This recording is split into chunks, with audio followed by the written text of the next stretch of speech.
Welcome to the show, ladies and gentlemen. My name is Mark Farzetta. This is the Farzy Show presented by MyBookie, mybookie.ag. It's just wonderful to have you along for the ride. We had a fantasy football draft over the weekend. When I say I mean it's my brother's league. I'm in it, and there you go. They're funny guys. They're hilarious dudes. Just my brother, his friends, a couple of my one cousins in the league. It's great. Whenever I'd go up to make a pick, they would play the theme song to my show. That's how. that's the type of guys we're dealing with. And I forgot to mention that yesterday, but here I am mentioning it now. Now let's get into the real thing. Now here's what we got to talk about today. We have the Philadelphia Phillies coming back after a disastrous, horrific, awful, no good, very bad start by Tyler Phillips yesterday. Kyle Schwarber hits 3 home runs to fuel the Phillies' comeback against they play them next. The Toronto Blue Jays. They come back and they win the game 10-9 in dramatic fashion, with Kyle Schwarber hitting his 3rd home run of the game. Here's what's amazing about yesterday's game. There's 2 things that just are incredible in the positive way of things, okay? Number 1, Kyle Schwarber's 3 home runs. Also, in that, a subject to it, Kyle Schwarber gave the Phillies the lead in the 1st inning and gave the Phillies the lead for the last time. The only 2 leads they had, courtesy of Kyle Schwarber. Gave him in the 1st inning, gave it to him in the 9th inning. Can't remember the last time I've seen something like that. But he did it yesterday in Toronto. That was great. The other thing that was great was Cody Clemens coming off the bench yesterday in the 7th inning. He goes down 0-2. He would get 2 at-bats. He goes down 0-2 in both of them. One of them he works into an 11-pitch at-bat, the first one of the 7th inning, that he then gets an RBI on bringing a run home from 3rd base, on a little dribbler down the 3rd base line that I thought would maybe had a chance to leak in there into the outfield, right? It did not. But 11-pitch at bat after being down 0-2. He fouled off 6 pitches. Then in the 9th inning, he went down 0-2 again and worked a 7-pitch at bat, and then got a double, putting runners on 2nd and 3rd for Kyle Schwarberian to drive in with his game-winning 3-run home run. All the things that stuck out to me yesterday, those are the 2 big things about those just individual players. And then after that, oh my goodness gracious, the bullpen. If your starting pitcher isn't going to make it out of the 1st inning, if your starting pitcher needs 36 pitches to record 2 outs in the 1st inning before he's taken out of the game to give way to the bullpen, if he allows 6 runs on 8 hits, including 2 home runs, you're going to need a good bullpen game. You got a great bullpen game yesterday. And Taijuan Walker allowed 2 runs on a home run. Vlad Guerrero, I don't know if you guys are aware of this, but if your name is Vlad Guerrero, you hit baseballs really hard. That's how that goes in that family, okay? And Taijuan Walker gave him a home run to Vladimir Guerrero Jr., and that was that. Then Matt Strahm gave up a home run, but other than those 2 rather large mistakes that were made, Phillies bullpen was unbelievable. We'll go through the whole thing. So we got Phillies to talk about. They play again at 3:07 today, so don't forget to just blow out of work early and go watch that game. And then yours truly will have the postcast on Locked On Sports Philadelphia. And yeah, that's all I went down yesterday. And then the Eagles are starting their season on Friday night against Green Bay Packers. And I am very much done with it's Wednesday, okay? We got one more day after today of just like the talk, okay? And then we can talk about the actual game going on between the Packers and the Eagles to start the 2024 campaign that we all hope rather abruptly puts any concerns, any carryover from last year's horrible ending, puts that behind us, puts that in the rearview mirror. I know some people might go into the season thinking, that's last year, no big deal. But it scarred me. I would say I feel scarred right now. So a couple of more things came out of the locker room, though, this week that I found really interesting. One was Vic Fangio's press conference where he talked about when he was asked, hey, what are you looking forward to learning about your team? And he said, how good we are. It's great. Oh, Vic Fangio, phenomenal. And then Quentin Mitchell is exactly what you want a first-round pick to be in terms of despite the fact that he wasn't even a top 15 pick, right? He's coming on the field and he's having an impact. As the nickel, God forbid you call it corner with Nick Fangio, as the nickel corner for your Philadelphia Eagles, as the nickel, he's essentially a starter. And he got asked a question about why he feels ready for this moment, why he's so confident. And then they turned to his man, Darius Slay.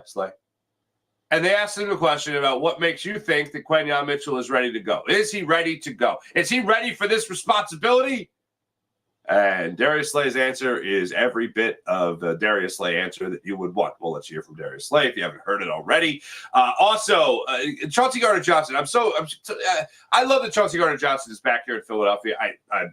I know he said some pretty nasty stuff about Philadelphians, right? But he loves it here. He really does. And it's unfortunate that the Eagles, even though this is a home game, it is unfortunate that the Eagles don't get to really open up at home. Chauncey Gardner-Johnson would love to be out there in the lake playing this game. Darius Slay talked about how he'd love for Quentin Mitchell to get his experience at Lincoln Financial Field for his first NFL game. But it's just not going to be the case. I heard Chauncey Gardner-Johnson, though, get emotional. Not emotional, sentimental. About putting on that Eagles uniform again. He was asked a great question by Dave Uram, KYW News Radio, about what it's like to put on that Eagles jersey again and get out there on the field to play in a game yet again. And I didn't expect this answer from CJGJ, from Chauncey Gardner-Johnson, from CD Deuce. But he actually got a little sentimental about it. So we'll let you hear from him coming up in a little bit. But let's start it off with your Philadelphia Phillies.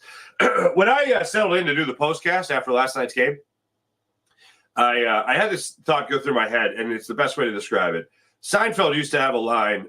Jerry Seinfeld used to have this line about witnessing a car accident. And it's like, I don't know what happened, officer. I was thrown from the wreckage, and I don't know what happened after that.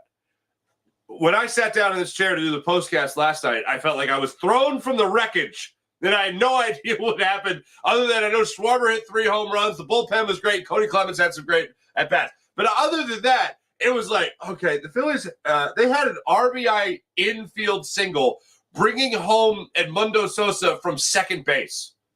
Johan Rojas and a little bit of Brandon Marsh had no idea how that outfield navigated in Toronto at Rogers Center. That's basically like playing on a rubber field. There were multiple errors or misplays, really, because nothing's an error anymore.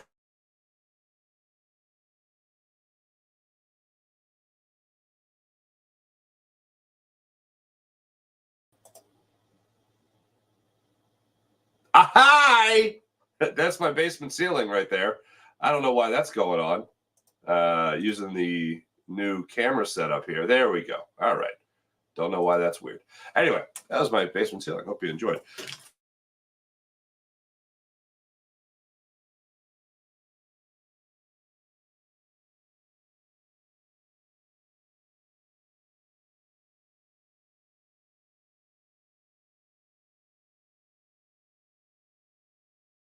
Holy Stromboli. Are you going to be? Hey, there's me again.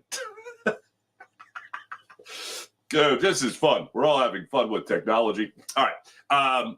So I'm watching this game last night. It's all unfolding, right? The Phillies are scoring on some misplays there by the Toronto Blue Jays. And everything's just going absolutely bonkers. And I got to be honest with you. Even after the first inning, I felt like this was going to be a win. I never felt like the Phillies were going to lose this game. The only time that I'm like, maybe they don't have the magic tonight. The only time that I actually had a little bit of doubt, just a little bit of doubt, was in the 8th inning. The Phillies are down 8-7 at that point. So they've made it only a 1-run game. Bryce Harper leads off with a single. Weston Wilson works the walk. It's first and second. Nobody out. And then Bryson Stott hits a seed to second base that I originally thought was snared out of the air. It was not. I think it was Wagner got it on the one hop. And then they got a double play. They got the 4-6-3 double play from that, and Bryce Harper was able to advance to third. But I thought that was the only instance where the Phillies had – and Stott hit the ball on the screws, man. He hit it on the screws off Cabrera. That was the only time after that ball was turned into a double play that I thought, maybe they don't have the magic tonight. It felt like that was going to be it. If they were going to do it, that was going to be it. But then Real Muto worked a walk, and then Marsh grounded out to second to end that. And you're looking at it, you're like, hold on a second, you're gonna get Kyle Schwarber up on this. You're gonna get Kyle Schwarber up at the plate again. So it's not really over until Kyle Schwarber steps up to that plate again. That's when it'll be over. And that set the scene for the ninth inning. But let's start it off in the first. Boy, oh boy. Kyle Schwarber leads it off, third pitch of the game, leadoff home run, 396 feet to right field. Phillies are up 1-0. They make it for Bassett a 21 pitch first inning. All right, pretty good. All right, Tyler Phillips, you get the ball in the bottom of the first inning. Let's see what you got, kiddo. I went back and I looked at Tyler Phillips' starts in the minor leagues since he's been sent back down there, and they're not great. They're not great. But you never know. Hey, maybe they told him, hey, work on this pitch, work on that. You know, make that the focus, not necessarily the ERA, the run score, whatever. Make this the focus. We want to get you better for the American, for coming back to the big leagues. Okay. He carried that right back into the big leagues. I think he allowed 9 runs in his last 2 starts in the minors. He took off right where he left off in the big leagues. Springer gets a single on an 0-2 pitch. Varsho hits the home run on a 3-2 curveball, 427 feet. You're down 2-0. Guerrero steps up. He gets a hit. Horwitz goes up there. He gets a double. Wagner gets the RBI ground out with Guerrero scoring. Kirk goes up there. He gets an RBI single to center that bounced away from Johan Rojas. All of a sudden, big bang, boom. You went from up 1-0, you're down 4-1. But wait, there's more. Barger goes up there. He gets a 2-run home run on a changeup, 364 feet to right field. Now you're down 6-1. Clement goes up there. He gets a single. A blooper to right field. Loperfido goes up there. He strikes out, actually, so that was good. That was a second out. Springer then goes up there. He gets a single to right field. Phillips out, Banks in. Banks strikes out Varsho on 3 pitches. When the dust settled, it was 6-1 in favor of the Toronto Blue Jays. The Phillies would start a little bit of a comeback there. They get an RBI ground out from Castellanos in the 3rd inning. Stott gets an RBI double. It's now a 6-1 game to a 6-3 game. Okay, we're inching back into it. Schwarber steps up in the 4th inning. Schwarber gets a home run to right field on a slider, first pitch slider, 361 feet. 6-4 game. Oh, my goodness. Are we coming back? Are we going to see this happen? 6th inning rolls around. Guerrero gets the home run.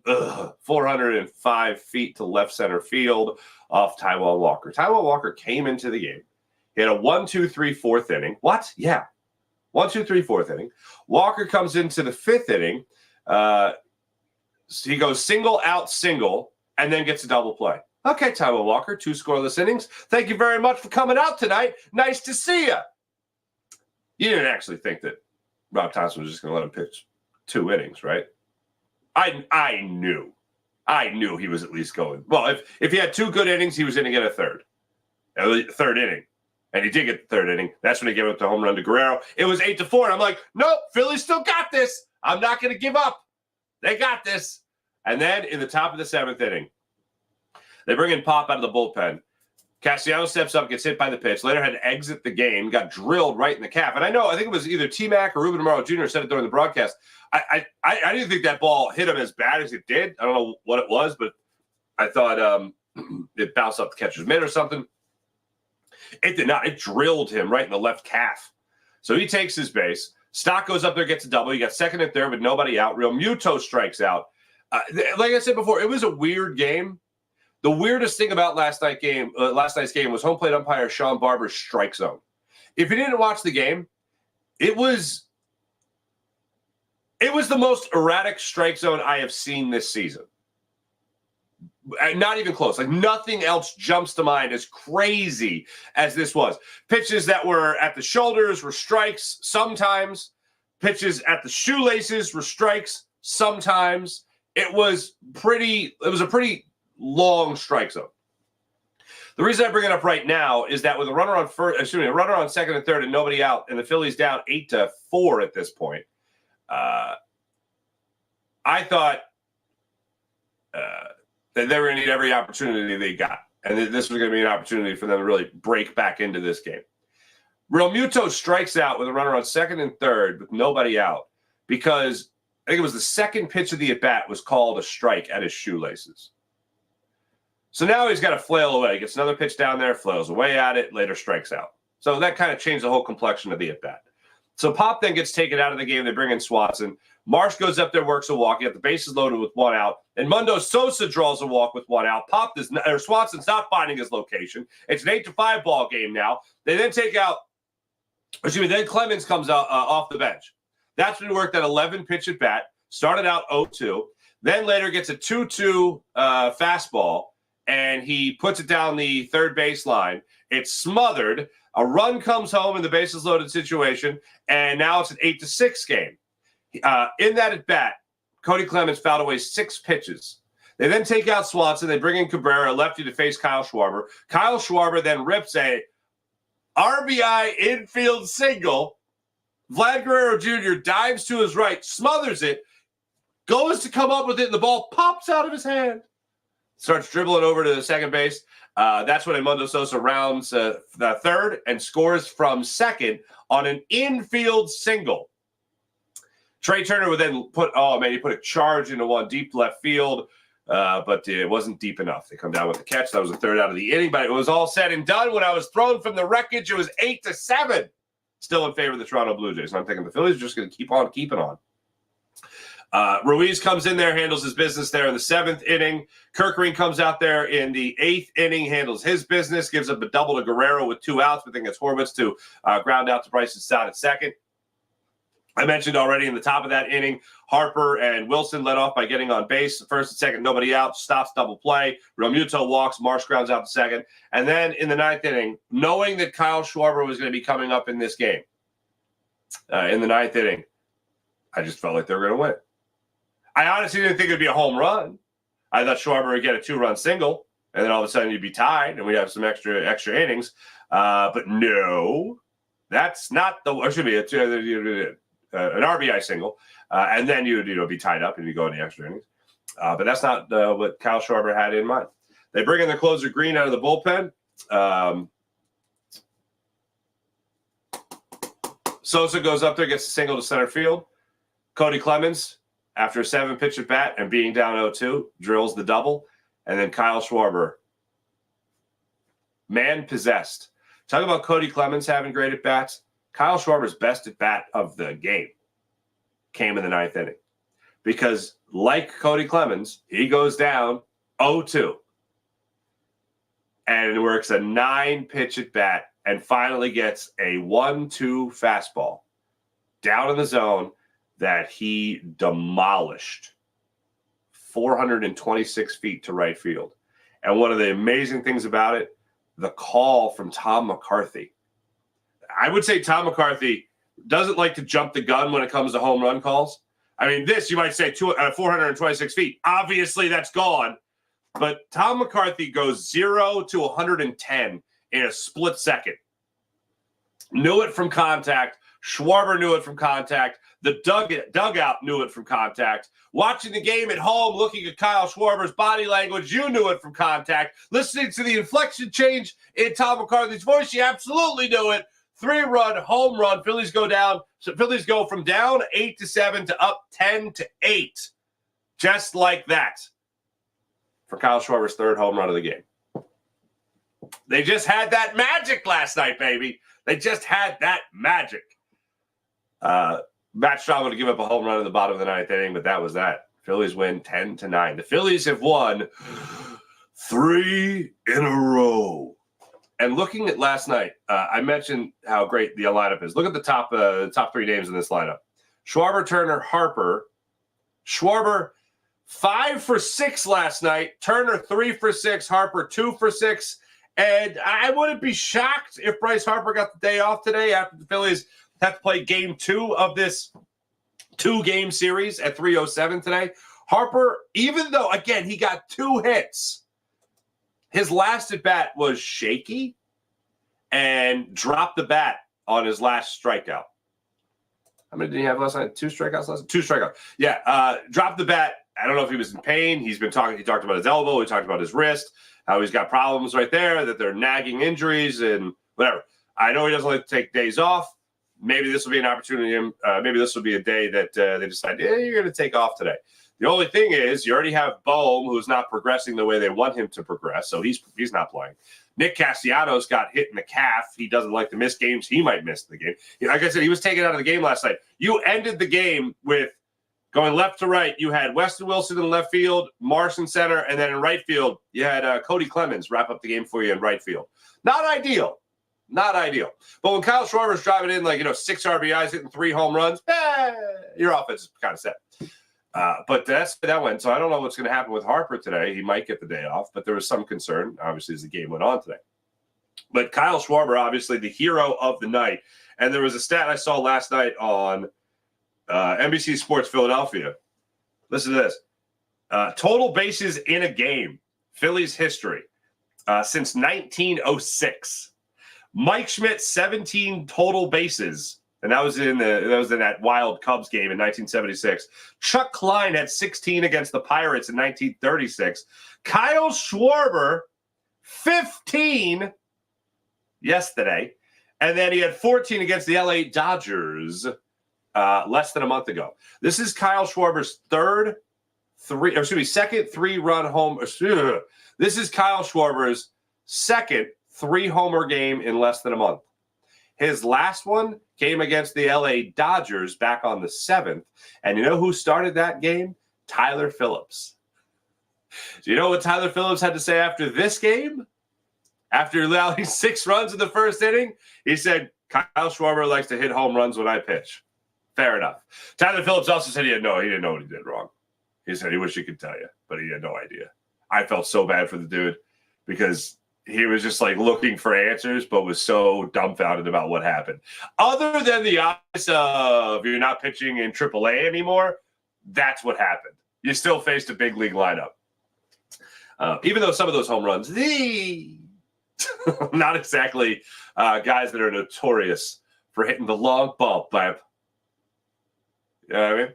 Anyway, that's what went down last night north of the border in Toronto with your Phillies. Now, the Dodgers won last night, so not a lot changes there, but there was one particular thing that did stick out in last night's game that is a little piece of history. Jason Stark, Hall of Fame baseball writer, of course. You know him, you love him, Philadelphia zone.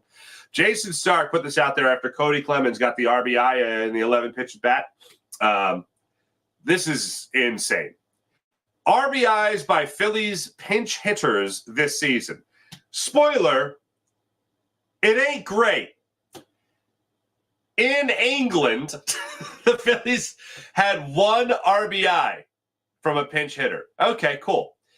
In Canada, in 1 game played in Canada, the Phillies from a pinch hitter got 1 RBI. In the United States of America, where I don't know if you guys are aware of this, the Phillies play a huge majority of their games, all but 3 so far. 1 RBI, 1 run batted in by a pinch hitter. Pinch hitting has not been the Phillies' strong suit this season, to say the absolute least. I literally guffawed. I laughed very hard at this post by Jason Stark. That is pretty insane. That's pretty insane.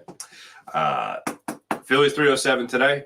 Christopher Sanchez gets the start for the Phillies. One last thing I do want to point out. I mentioned the bullpen already. This is just how great they were yesterday. Look at this. Tyler Phillips, 2/3, 6 runs, 8 hits, 36 pitches, 2 home runs. Then for the rest of the game, if you're telling me you're going to only allow, if you had to go to your bullpen with 1 out to go in the first inning, and that bullpen only allows 3 runs for 8 1/3 innings of work, I feel pretty good about that. Just like if I told you a guy went out there and gave you a complete game and allowed only 3 runs, I'm feeling pretty good about that. Mix in the fact that the lineup came through, that Kyle Schwarber came through, that the Phillies took advantage just about of every single bounce they could take advantage of in this game, you're feeling pretty good. From Tanner Phillips all the way down there to Matt Strahm, guys did their job. Even Taijuan Walker gave up 2 runs. Giving you 3 innings, 2 runs, I'm taking that from Taijuan Walker, especially in a game like this. Thank you, Taijuan Walker. Thank you. That was Phillies again, 3:07 start time today. Your Philadelphia Eagles. As we get closer and closer to the season, I'm just getting more excited about what's going to happen this year. And I got such huge expectations. And I've told you guys before, this is a no-excuse season when it comes to Jalen Hurts. He needs a second year in the offense to really understand it. Well, according to everything in training camp, not so much. According to everything from his coaches, not so much. According to everything that Jalen Hurts said 2 months ago, to everything that he has said now, he is pretty comfortable in this offense. Now, again, we're not going to know, and all of it could just go out the window when the Eagles actually kick off in an actual game that matters with their starting quarterback, with their center, with their offensive coordinator. Could all go out the window in Brazil very quick against a very aggressive Green Bay Packers defense. At least that's what they even know, because we don't know what they're going to bring to the table either, because we haven't seen the 2024 Green Bay Packers either. But when I look at this game, I expect great things. And some might say it's unrealistic to expect anything like that, even like a 30-17 win or a 30-25 win or something crazy like that.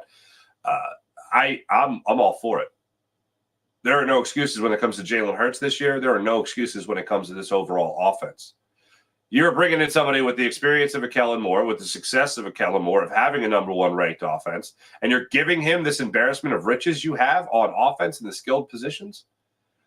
I'll reiterate many times, the one concern that I feel is legit is what's it going to be like with Cam Jurgens and Jalen Hurts? What's that communication like? Cam Jurgens spoke in his locker 2 days ago, about Jalen Hurts actually being able to help him when it comes to shifting protection or picking up a blitz or anything like that. Found that interesting, because that shows me that I think Cam Jurgens kind of, at least at the college level, has certainly looked at things, diagnosed it. Now at the professional level, has learned from Jason Kelce of how to look at things, how to diagnose it, how to shift protection. And now he has Jalen Hurts taking that step up, whether it's calling Wink Martindale last year or it's having Kellen Moore as his offensive coordinator. And not just that, because he certainly had offensive coordinators before. He's never had an offensive coordinator like Kellen Moore that has had the power over the offense, had control over the offense, been in charge of the offense. And finally, as of yesterday, admittedly by Nick Sirianni, he's not nearly as much part of the game plan. He pops in to that meeting, the game plan meeting. Fascinating. So I don't look at this as really having any excuses. Eagles, yeah, sure, they're going to have things to iron out, but those are the things that I think are going to stink. But a strong deodorant is going to be a 40-yard touchdown pass to A.J. Brown, a 20-yard game with a reception by Saquon Barkley that he picks up around the 2-yard line, takes it another 18. Or excuse me, 2 yards from scrimmage, takes it another 18. Like, that, to me, I think will be nice deodorant to things that maybe didn't look as organized as it should throughout the game. Vic Fangio is obviously very excited for his defense, as he said, and I told you earlier, he's just excited to see how good they are. What are you looking forward to finding out about your team? How good we are? Great answer.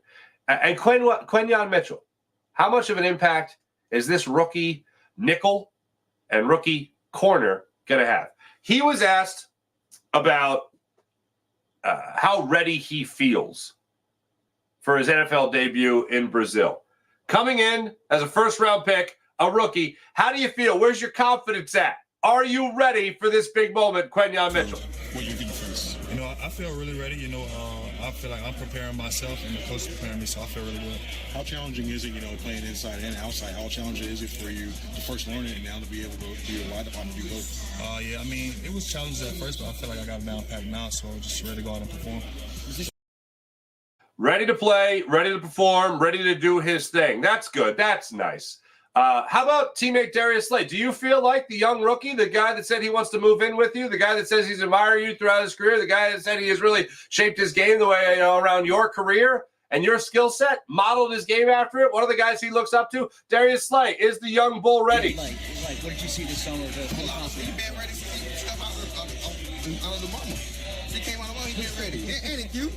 You've been ready since you came out the mama. So he was already destined for it, so it's a great opportunity, man, for him, definitely. I'm loaded in his first game, it can't be experienced. in the league. But you know what I'm saying? Because it's a home game, you know what I'm saying? But it's going to be spirits in Brazil, but we're going to have a good time with it. You know, yeah. Has anyone described you ever as ready since you came out your mama? Has anyone ever said that about you? I'm just curious. Let me know in the comments. The next time you and your significant other are getting ready to leave the house, right? And you're far ahead in the who's ready to leave plan. And they while they're frantic, you know, they're in a rush. You know, while they're frantic and be like, "Oh, are you ready?" I want you to say, "I've been ready since I came out my mama. I've been ready since I came out my mama." And then just gauge their response. Just work it in. Let me know on social media how that works out for you. You ready to go? I've been ready since I came out my mama. What? Because I don't feel like anyone else in the universe could pull off that line like Darius Slay can pull off that line.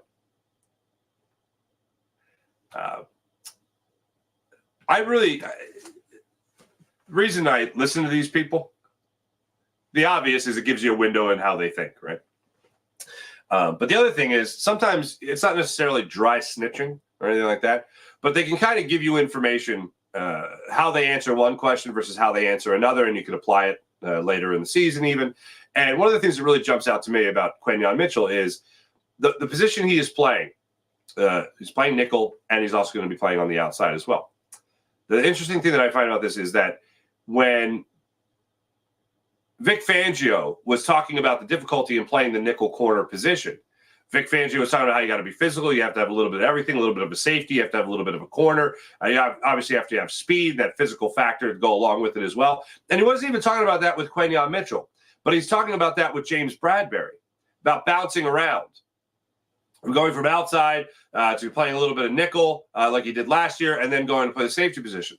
But what Vic Fangio is talking about is the difficulty in doing it. So he's just described the nickel corner position and what it takes for an athlete to play that. And he talked about a seasoned veteran in James Bradberry having, a tall order in front of him.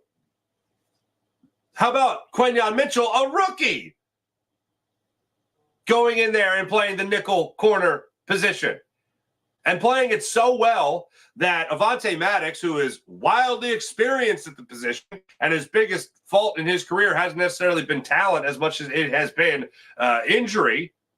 No, Avonte, you're a safety now.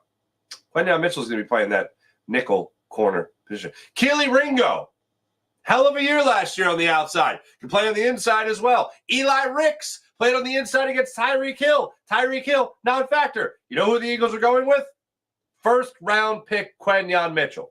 If that isn't a confidence booster, I don't know what is. If that's not ready since he's been out his mama, I don't know how else you could better describe it than that. That's Shakespeare. That's right to the point. Thank you, Darius Slay. I am thrilled and just so excited for this game on Friday night. It feels like you're watching a brand new team. There's a lot of the same faces, but it feels like a brand new team. And I know Fletcher Cox and Jason Kelsey aren't here. You still have Brandon Graham. You obviously know your offense very well from tight end to two of your three receivers. Of course, your quarterback, most of this offensive line, even though Mekhi Becton is going to be the biggest guard ever. It's insane. I know there's a lot of different stuff, but there's enough familiarity, I think, with these guys offensively and defensively. Well, they'll be able to get it into high gear. Defense still is a bigger concern for me because you have more new faces on that defense. But you brought back a familiar face in Chauncey Gardner-Johnson. And one of the things that I would love to see the Eagles jump out to is getting turnovers and giving this offense more opportunities to thrive. And one of the things that really sticks out to me, and I know people just want to talk about how he runs his mouth and all that stuff, but Chauncey Gardner-Johnson was a extremely aggressive safety for the Eagles 2 seasons ago. He went out there, picked off 6 passes, was tied. I think it was a 4-way tie for interception leader in the NFL the year he was here with 6. Also, Jonathan Gannon wasn't afraid to put him in the backfield, bring him down in the box. And he's going to be asked to do a lot of the same stuff here with Vic Fangio as well. I am beyond excited to have him patrolling the secondary for this Eagles team. Reed Blankenship, I think, is a good safety.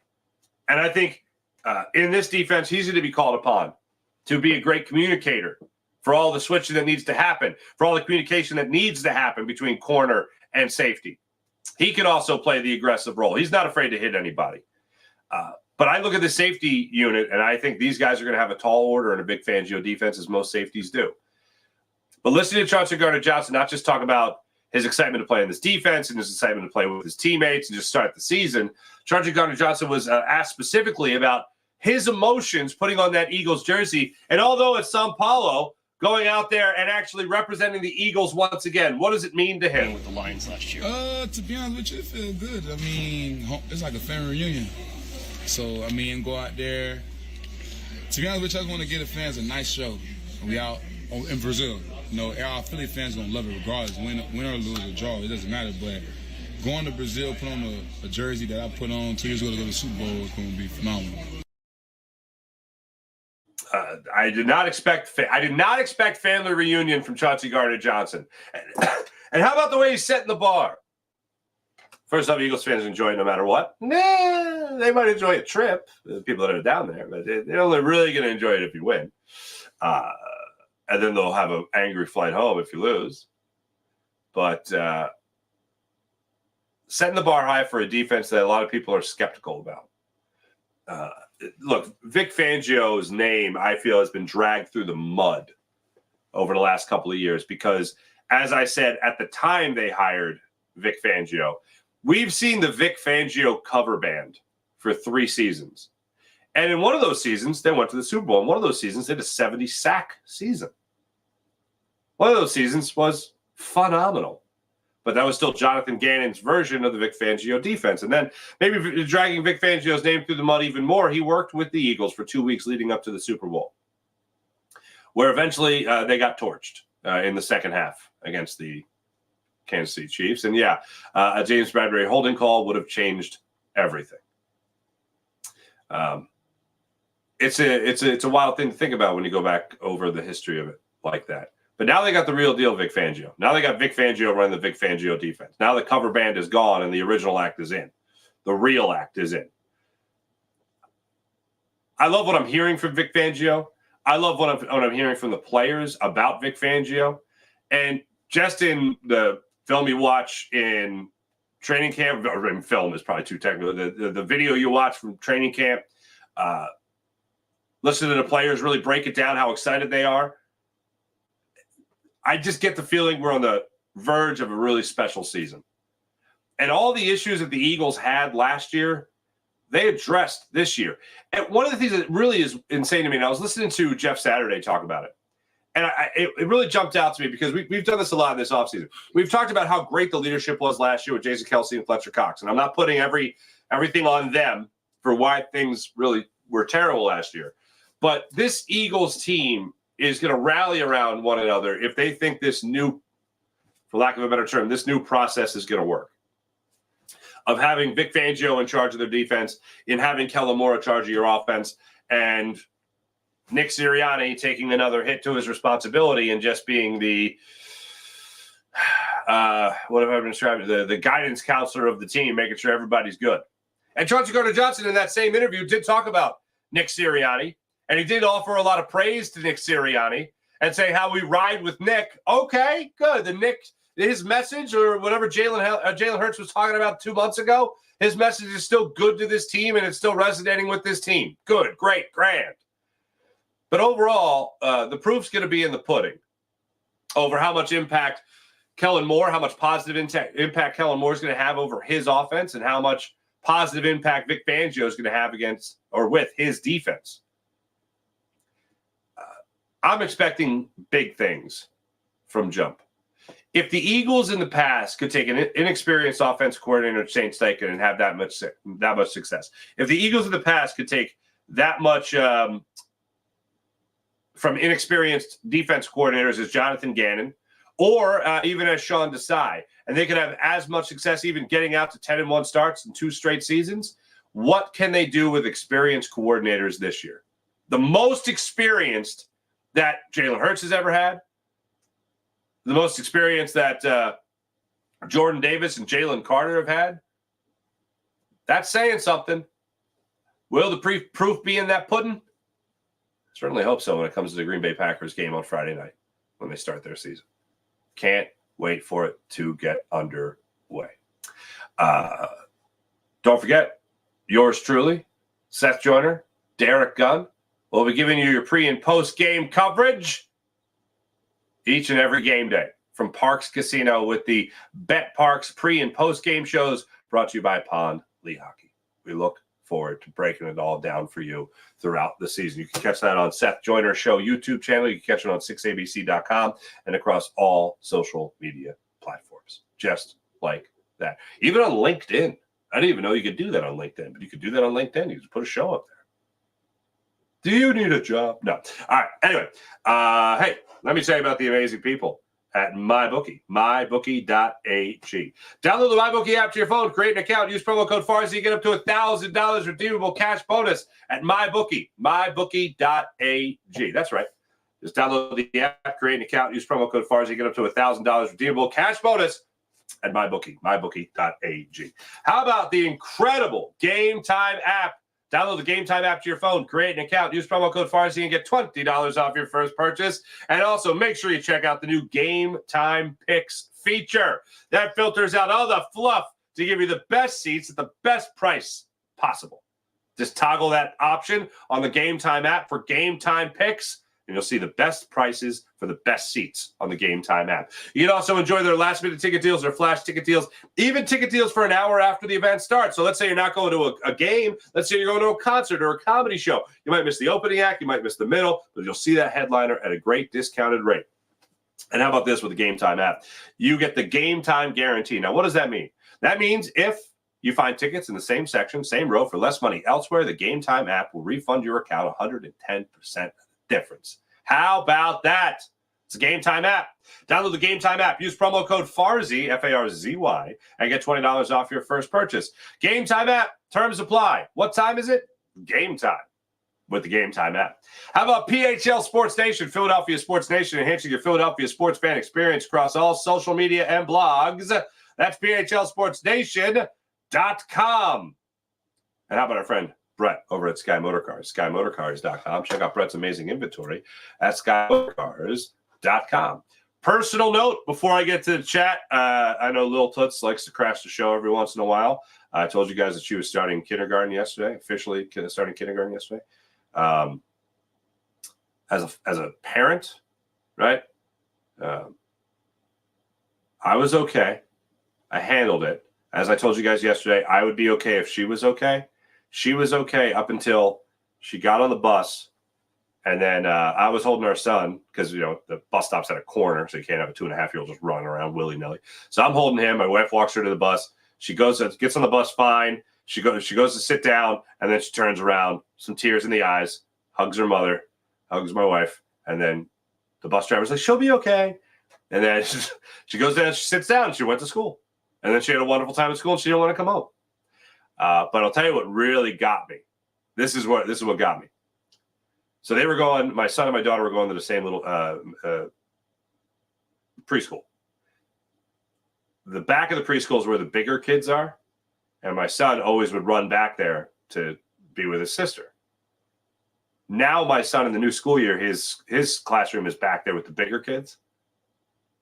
He wouldn't go back there because he watched his sister get on a bus and go somewhere else.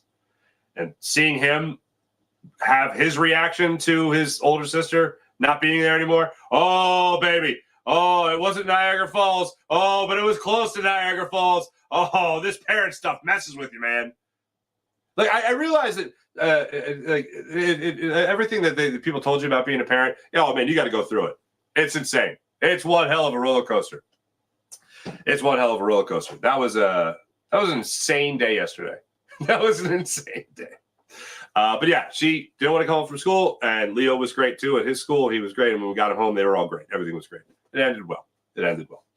But yeah, that's what went down with Lil Toots. And I don't even have a nickname for Leo.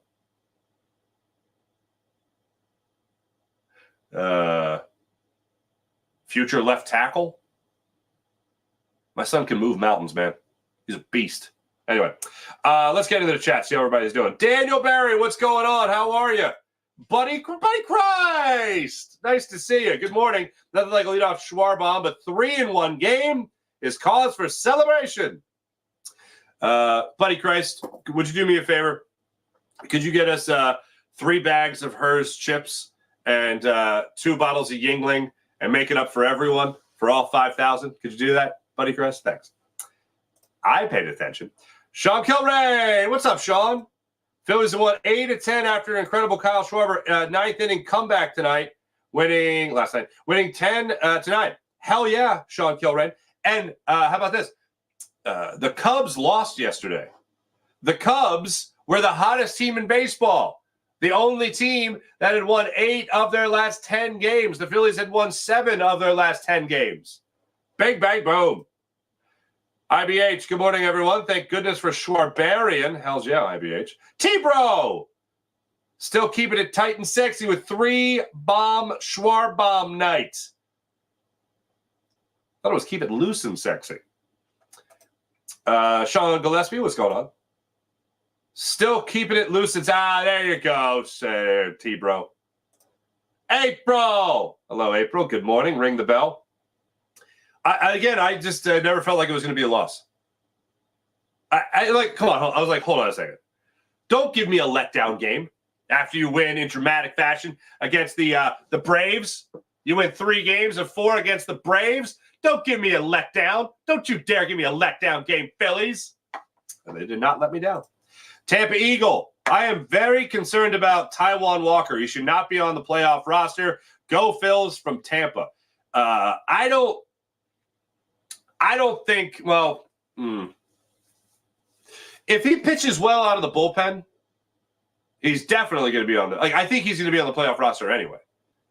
But here's the thing. You didn't even use him last year in the playoffs. But you never know if you need a long reliever. You never know if you could need another starting pitcher, God forbid. Hey, look, I've told you what I want the Phillies to do is shut them down.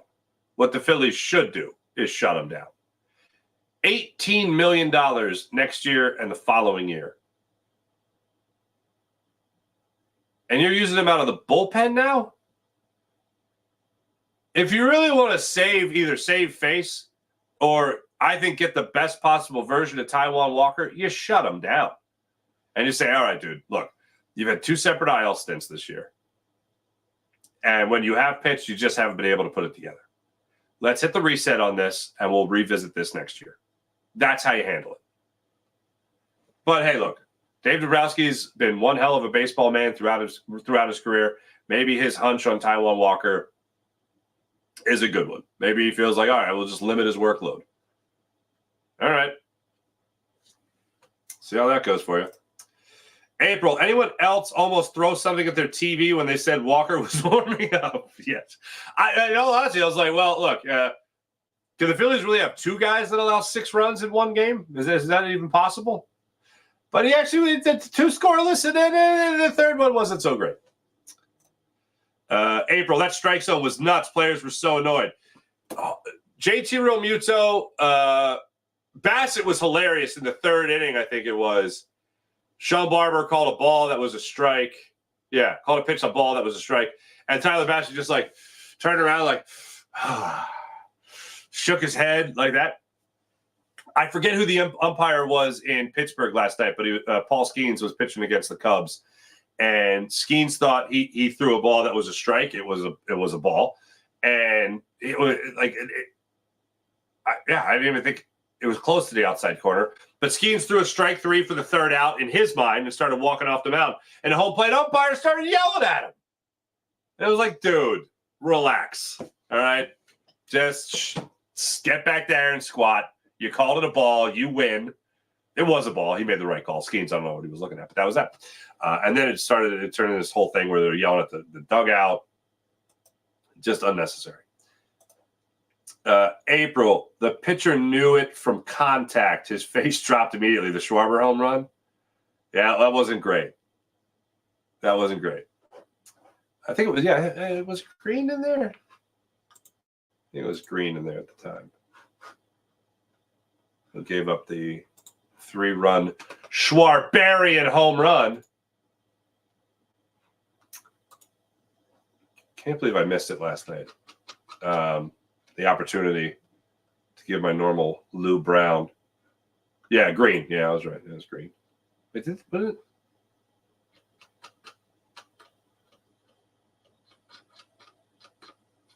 Come on. Yeah, Green was in there. And then there's one more thing I wanted to check.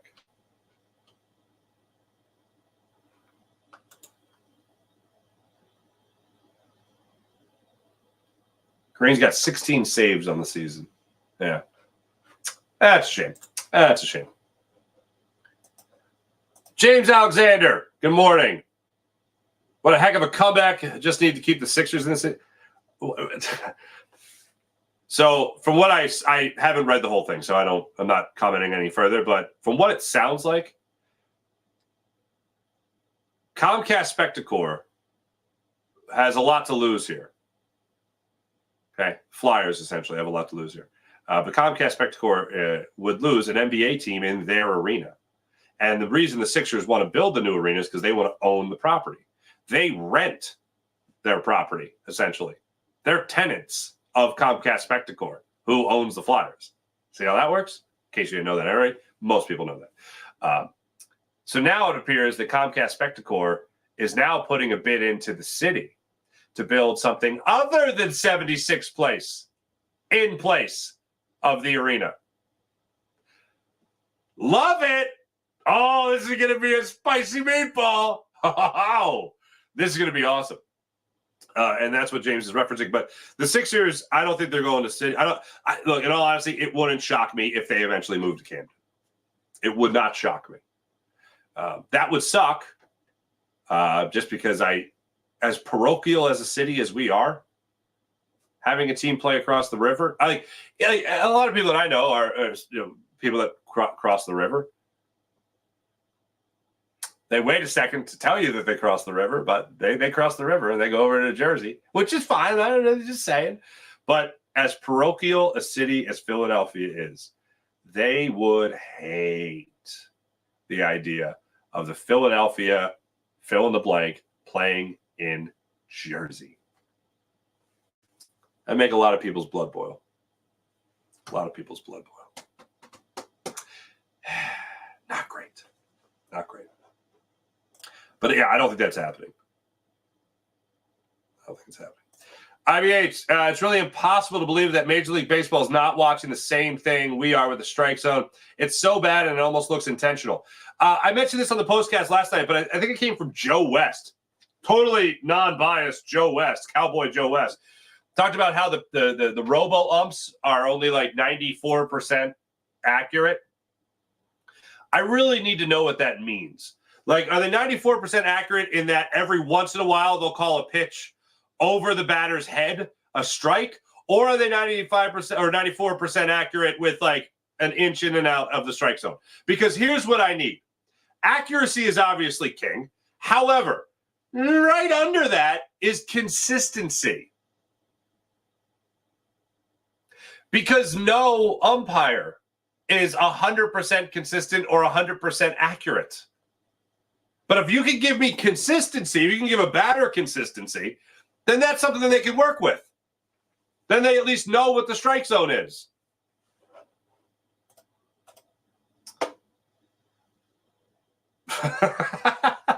Farzy can't bench the bar. Farzy, you ain't no Schwarber on the bar. That's true. This is true. Especially because my shoulder started hurting, so I haven't been, doing the bench press as much. Looking a little weak. It's a baggy shirt. Thank you very much. Hide my swollenness.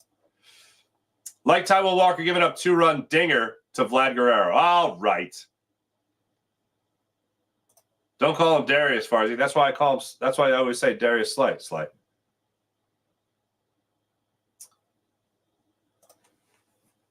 Real RMP. 2 more days until Brazil Bowl.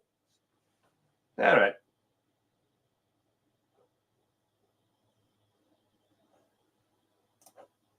Really hope we just get arena Oh, James Alexander. I really hope that we just get the arena downtown. Moving the Sixers out of the city would be a disaster. If you had your choice, the Sixers moving out of the city or the Sixers moving to Center City, what would you want? Hey, look, I've told you guys before, when it comes to a downtown arena, I am all for a downtown arena. I would love to have a downtown arena. My bigger question is whether or not the city of Philadelphia will be ready for a downtown arena and what that means. That's my bigger concern. But if you're asking me if I would love to put an arena in Center City with 20,000 people coming in and out of the city, with 20,000 people having the option to maybe stay overnight in the city, 20,000 people going out to eat in the city, 20,000 people spending money in the city, I love that. Give me that economic development in a post-COVID Philadelphia. Will the city be ready for it? Farzy, what's going on with your mic? Is the mic weird? I know the sound bite sounded weird. That sounded about weird in my headset. Is the mic weird too? Sounds great to me, but what the hell do I know? South Jersey D. What's going on, South Jersey D? Soon to be the South Jersey Sixers. Oh, that's got a nice ring to it. No, just kidding. April, proud of Little Toots. That's awesome. Thank you, April. I'll pass that along. Congrats, Little Toots. Hang in there, Dad. It's a long road. Oh, baby, you ain't kidding. IBH. It sounds like I'm talking to a speakerphone in the bathroom. Got all my buttons pushed. Let's see here. Yeah, I'm not going to mess with that. Why not? Let's live. Let's live. Let's live a little. Checking it. Check. Checking it. Check. Is that better, South Jersey D? Let's get into the morning rush brought to you by Sky Motorcars. SkyMotorcars.com. Phillies will go for the brief 2-game sweep after their heroic comeback. Thanks to the Schwarberian himself over the Toronto Blue Jays. Phillies and Blue Jays back at it this afternoon. 3:07 start time. Yours truly will be on the postcast on Locked On Sports Philadelphia. Make sure you like and subscribe, Locked On Sports Philadelphia. Here's what you got coming up. Oh, there we go. That fixed it. Look at me doing stuff. How about that? For the people on the podcast, I apologize for the tinny sound, apparently. Christopher Sanchez gets the start against Bowden. Francis. Sanchez 9-9 of the season with a 3.49 ERA, coming off a little bit of a labor-filled start there against the Atlanta Braves in a 5-4 Phillies victory. He went 5 2/3, allowing 2 earned runs, 4 runs in total, 7 hits, and 2 long balls, and a win over the Atlanta Braves. He did not pick up the victory in that one, unfortunately. That's the way that cookie crumbles. Phillies now go into this game against the Toronto Blue Jays, 82-56 on the season. As for Francis, he is a right-handed pitcher. He is 8-3 on the season with a 3.66 ERA. He has been lighting it up over his last handful of starts. 28-year-old right-handed pitcher has not allowed more than 2 runs in a start in his last 4 starts. He is having an incredible season, really. Over his last, let's see here, dating back to, August. He had an incredible August. He allowed 4 runs, 4 earned runs in total in the entire month of August. He went at least 7 innings in each of his last 4 starts. Have yourself a time, Bowden Francis. Was a bullpen pitcher in the beginning of the year, and over the last month plus, he has pretty much been a starter for that Toronto Blue Jays team. So that's who gets the start today, 3:07 start time. Phillies and Blue Jays before the Phillies go into Miami to take on the Miami Marlins for a 4-game series. Thanks for watching. Thanks for listening. You guys are wonderful as per usual. My name is Mark Farzetta. This is the Farzy Show presented by MyBookie, mybookie.ag. Have a wonderful rest of your day, everybody. Back with you guys tonight after the 3:07 start time on Locked On Sports Philadelphia. Make sure you guys like and subscribe to Jacob Media. Make sure you guys like and subscribe to Locked On Sports Philadelphia. Make sure you guys like and subscribe to the Farzy Show YouTube channel as well. Have a great rest of your day. See you tonight. Bye.